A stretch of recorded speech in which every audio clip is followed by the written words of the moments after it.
Il y a 3 ans, j'ai lancé mon tout premier business. À l'époque, en fait, j'étais livreur Deliveroo en parallèle de mes études et je n'ai pas de parents entrepreneurs et je n'ai pas suivi non plus des études du coup pour apprendre à créer une entreprise ou autre. Je me suis lancé en tant que total débutant et 3 ans plus tard, après avoir généré plusieurs millions d'euros de chiffre d'affaires, je vais tout simplement vous faire mon top 3 des business à lancer en tant que débutant en cette année 2023. Alors avant de commencer, je tiens juste à clarifier en fait quelques petits détails. Je n'ai pas pris en fait 3 business au hasard, je les ai mis dans un ordre et je vous dis ok, lancez ces business là. Non, avec mon équipe du coup on a analysé les tendances un petit peu du marché parce que comme vous le savez, l'entrepreneuriat c'est quelque chose qui évolue constamment mais surtout qui évolue très rapidement. C'est-à-dire que les meilleurs business à lancer en 2021 ne sont pas en fait de ceux qu'il faut lancer en 2023. Donc les 3 business en fait sont les conclusions de notre travail, de ce qu'on a pu voir d'un point de vue data et d'un point de vue chiffre sur ce qu'il faut lancer en 2023 pour avoir le plus de chances en fait de réussir en tant que débutant. On s'est basé en fait sur plusieurs critères. Le premier critère, c'est déjà un business qui ne demande pas énormément d'argent en fait pour commencer. C'est-à-dire que vous n'avez pas besoin de 15, 20 000 euros, vous pouvez commencer ne serait-ce qu'avec 50, 100, 150 euros. Deuxième critère, ça va être l'expérience. C'est quelque chose qui ne va pas vous demander forcément d'avoir des grosses études, d'avoir un gros diplôme à montrer ou même d'avoir 25, 30 ans. Vous pouvez commencer ça en ayant 16, 17, 18 ans, voire même 21 ans. Et le troisième critère a été un business à fort potentiel. C'est-à-dire un business où il y a une énorme demande et pas forcément énormément d'offres sur le marché. Ça veut dire que si vous êtes bon et que vous faites le travail, vous pouvez obtenir des résultats plus facilement que dans un autre business. Donc comme tout bon youtubeur, je vous invite du coup à vous abonner à ma chaîne YouTube et c'est parti. Le business numéro 3 est tout simplement l'achat-revente. L'achat-revente, en fait, il faut savoir que c'est divisé en 2 parties. Il y a l'achat-revente de biens matériels, ça peut être des sneakers, ça peut être des vêtements sur Vinted ou autre. Et il y a tout simplement l'achat-revente digital aussi, ça peut être des NFT, des noms de domaine ou autre. Et ce modèle-là, il a fait ses preuves l'année dernière. L'année dernière, énormément de personnes débutantes ont fait des centaines de milliers d'euros ou ont perdu des centaines de milliers d'euros avec tout simplement l'achat-revente de NFT. Ça consistait du coup à acheter des NFT, être whitelisté sur un projet pour l'avoir en avant-première et quand le projet du coup sort au grand public, vous le revendez 2 à 3 fois plus cher, voire même 10 fois en fait plus cher pour certains projets. Et ça fonctionnait bien parce qu'il y avait une tendance en fait sur le marché des NFT. Mais le concept d'achat-revente, c'est l'une des techniques en fait les plus bêtes pour s'enrichir. Il n'y a pas besoin en fait d'être Einstein, vous pouvez tout simplement avec juste un peu de logique, vous lancer dedans et puis avec 50, 100, 150 euros d'investissement, faire des flips en quelque sorte et avec ces flips, vous récupérez du cash flow que vous pouvez ensuite réinvestir dans d'autres business. Donc ce n'est pas le business que je vous conseille de faire sur du long terme, mais par contre c'est le business que je vous conseille de faire si aujourd'hui vous êtes dans une situation un petit peu compliquée financièrement et vous avez besoin de cash flow pour, je ne sais pas, lancer un plus gros business par la suite. Alors concernant en fait l'achat-revente de biens matériels, je vais prendre l'exemple en fait des sneakers parce que c'est le plus connu. Vous allez tout simplement acheter des paires rares, essayer d'être invité à des événements et ensuite revendre ces paires plus chères. C'est pas quelque chose qui est ma spécialité. Ma spécialité, c'est l'achat-revente digital. Et c'est pour moi la partie aussi la plus intéressante. Savez-vous qu'il y a des personnes aujourd'hui qui achètent des noms de domaine pour des grands événements qui vont arriver dans le futur, comme la Coupe du Monde, les JO, ce genre de choses, les Jeux Olympiques d'hiver ou autres. Et ils achètent en fait des noms de domaine en pariant du coup que cette ville ou autre va être sélectionnée et que si elle est sélectionnée, les organisateurs vont avoir besoin d'acheter en quelque sorte le domaine et du coup ils vont me le racheter 100 000, 200 000 euros ou autre. Et les chiffres en fait sont juste hallucinants, il y a des domaines qui se vendent plusieurs centaines de milliers d'euros aujourd'hui. Donc là vous dites ok mais je vais attendre 5, 6, 7 ans pour récupérer mon argent. Mais là où je veux en venir, c'est qu'il y a aussi d'autres méthodes pour le faire. Et parmi ces méthodes, en fait, il y en a une qui consiste tout simplement à acheter des noms de domaine d'entreprises physiques, c'est-à-dire qui n'ont pas de présence en ligne. Et lorsqu'en fait, ces entreprises vont vouloir se développer en ligne, ils n'auront pas de domaine à disposition, donc ils seront obligés de vous l'acheter. Alors, ils ne vont pas vous l'acheter 5 000 euros, mais vous pouvez faire une excellente marge en fait dessus. Et mine de rien, cette stratégie, elle est fiable parce qu'aujourd'hui, en fait, on le voit, il y a de moins en moins d'entreprises qui n'ont pas de site web. La plupart des entreprises se développent en ligne parce qu'elles ont compris que le marketing digital, en quelque sorte, c'était l'avenir. Donc, si vous êtes quelqu'un en fait de smart, vous pouvez faire des belles opérations avec des flips. Et ce qu'il faut savoir aussi, c'est que l'achat-revente, c'est une compétence en or. c'est toujours la même logique. Vous achetez en fait quelque chose que d'autres personnes veulent et qui sont prêts à payer pour l'avoir. Et mine de rien, même si aujourd'hui le marché des NFT est au plus bas, ce n'est pas impossible que la tendance reprenne, et si la tendance reprend, ça va juste être exceptionnel. Parce que vous aurez en fait développé des compétences au préalable et vous serez prêt à attaquer cette nouvelle tendance. Alors on se rapproche petit à petit du top 1, mais là nous sommes au deuxième business. Le deuxième business, c'est simplement le freelancing. Qu'est-ce que le freelancing ? Ça consiste tout simplement à, comme on dit, devenir freelanceur. Devenir freelanceur, c'est tout simplement vendre son temps contre des services. Ça peut être des miniatures YouTube, ça peut être de la rédaction d'email, ça peut être du SAV, service client ou autre. Et mine de rien, ça peut paraître con. Vous vous dites, ok, mais c'est des petites tâches, moi j'ai pas envie de faire ça. Mais le nombre de personnes en fait qui gagnent leur vie avec, il y a même des personnes en Inde ou au Pakistan qui font en fait des salaires annuels tous les mois grâce à ça. Parce que tout le monde peut obtenir du travail et générer de l'argent avec. Il suffit juste en fait de bien savoir se vendre sur des sites de freelancing. Vous vous dites, ok, ouais, mais moi j'ai pas envie de faire ça en fait pendant des années ou autre, c'est pas quelque chose qui me plaît, j'ai envie de bâtir un business du coup qui est au service de ma vie. Mais les gars, vous savez pas les sommes que des personnes se font avec le freelancing. Alors certes, vous n'allez pas gagner 100 000 € par mois, mais il y a énormément en fait de personnes qui utilisent le freelancing comme un complément de salaire parce que ça peut vous rapporter facilement 200, 300 € par mois à condition que vous ayez une compétence ou que vous avez l'ambition d'apprendre une compétence. Et c'est pas des compétences qui vont vous demander 5 ans d'apprentissage, non.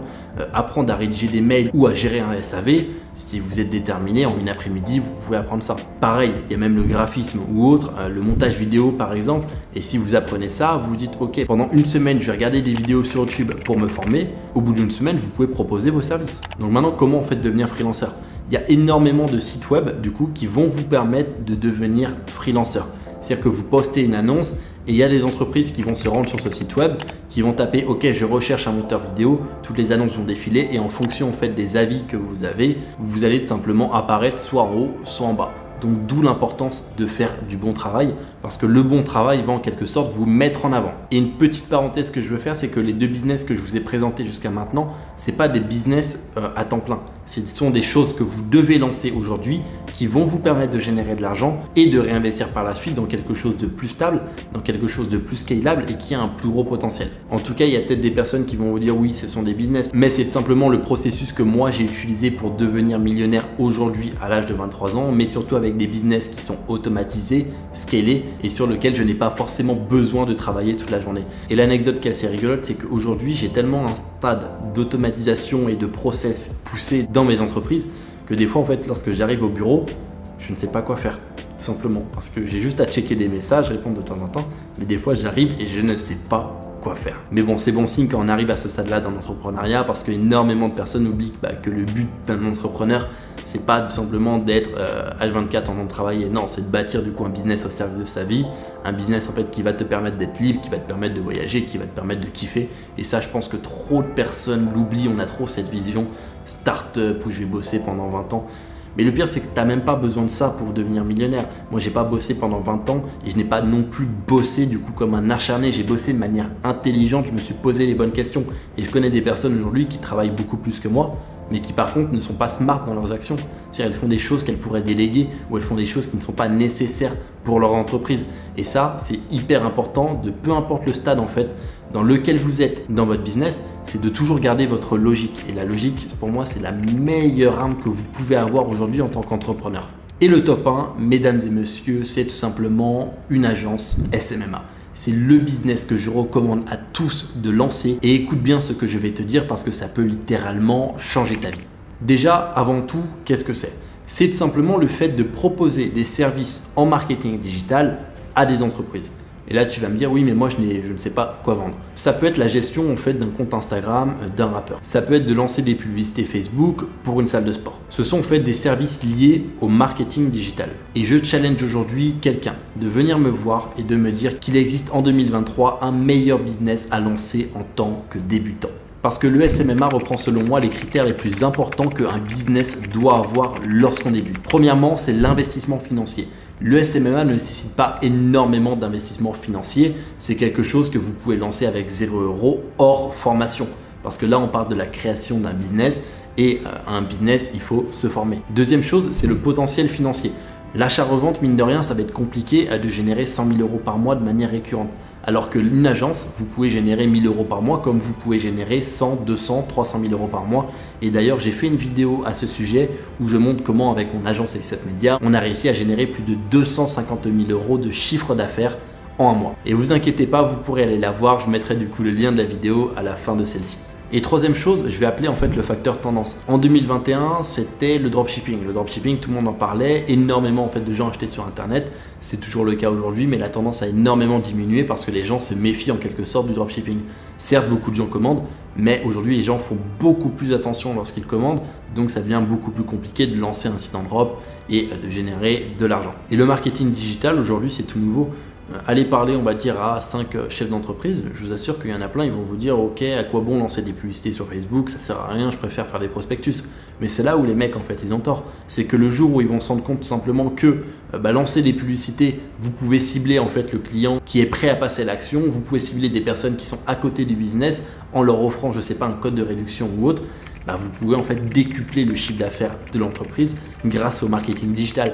Et aujourd'hui, trop peu de gens s'en rendent compte. Mais c'est pas grave, ça va arriver et ça fait du business pour vous les gars. C'est-à-dire qu'il y a encore énormément de chefs d'entreprise à aller prospecter. Et surtout quand on regarde la tendance entrepreneuriale, c'est que c'est même pas des chefs d'entreprise qu'on vise, c'est tout le monde. Parce qu'aujourd'hui, quand on regarde les chiffres de création d'entreprise, c'est en hausse. Tout le monde lance sa boîte. Donc pour toutes ces raisons-là, en fait, je suis convaincu et c'est moi-même le business que j'ai lancé il y a 3 ans et qui a littéralement changé ma vie. J'ai commencé, comme je vous l'ai expliqué, en tant que livreur Deliveroo. Je gagnais 2 euros par commande. Je faisais ça en fait du coup en région parisienne avec mon vélo. En parallèle, je faisais mes études. Ensuite, je suis allé bosser du coup chez Carrefour Market où je me suis fait virer par la suite. J'ai enchaîné, on va dire, les galères, les trahisons, que ce soit amoureux ou que ce soit, on va dire, avec des amis qui m'ont trahi sur des business ou autres. Ensuite, je me suis lancé en fait dans le dropshipping. J'ai réussi à générer de l'argent avec le dropshipping. J'ai perdu énormément d'argent à cause de Facebook, etc. Je me suis lancé dans le SMMA. C'est là où j'ai littéralement explosé. Donc j'ai déménagé à Malte, à Marbella, à Dubaï. Maintenant je possède pas mal en fait d'immobilier à Dubaï, à Abu Dhabi, en Espagne. Donc mon agence en fait a contribué en grosse partie à mon succès et à la personne que je suis devenu aujourd'hui. Et en parallèle de mon agence, j'ai lancé du coup mon entreprise d'accompagnement, du coup où on aide les entrepreneurs à lancer leur agence. Et on a pu accompagner des centaines de personnes du coup à lancer leur agence du coup et à devenir libre financièrement au travers de cela. Et ce que je t'ai fait, c'est que je t'ai préparé une petite vidéo, ça va te permettre de comprendre comment est-ce qu'on accompagne nos étudiants, comment est-ce que tu peux te lancer dedans, les avantages en fait du SMMA donc de manière plus poussée. Donc je t'invite à la regarder tout simplement et n'oublie pas aussi de me follow sur mon Instagram. Et d'ailleurs n'oublie pas la vidéo sur les 250 000 euros de chiffre d'affaires, tu la trouveras d'ici quelques secondes sur l'écran de fin. Et je vous dis tout simplement à la prochaine.